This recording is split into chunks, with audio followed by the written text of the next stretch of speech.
আজ চলে গেছিলাম মধ্যমগ্রামের জাস্ট বাঙালিতে তাদের 349-এর আনলিমিটেড বাফেটটা অ্যাভেল করতে। গিয়েই দেখলাম এরকম একটা সুন্দর অ্যাম্বিয়েন্স। দেন চলে গেলাম খাওয়ার সেকশনে। দেখে নিলাম অনেক রকমের স্টার্টার আছে, 4 রকমের, 3টে ননভেজ এবং একটা ভেজ। তারপরে মেন কোর্সে ছিল নান এবং আলুর দম। তারপর ছিল হাক্কা নুডলস, সাথে ছিল চিলি চিকেন, এবং লাস্টে ছিল ওখানের ভেজ পোলাও আর সাথে চিকেন কষা এবং চাটনি, পাঁপড় এবং এক রকমের ডেজার্ট। এবং প্রতিটা খাবারই আমার দারুণ লেগেছে।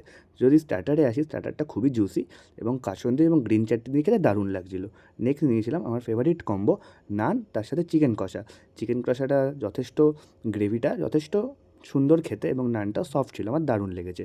লাস্টে নিয়েছিলাম হাক্কা নুডলস তার সাথে চিলি চিকেন। চিলি চিকেনের পিসগুলো বড় এবং সফট এবং জুসি ছিল, এবং নুডলসটাও বেশ ভালো ছিল, আমার খেতে দারুণ লেগেছে। তোমরা গেলে অবশ্যই ট্রাই করতে পারো। শেষ পাতে নিয়েছিলাম এদের এখানকার স্পেশাল হট গোলাপ জামুন, যা ছিল অ্যাজ এ ডেজার্ট। এটা হচ্ছে মধ্যমগ্রামের স্টার মলের 5th ফ্লোরে, তোমরা যেতে পারো অবশ্যই।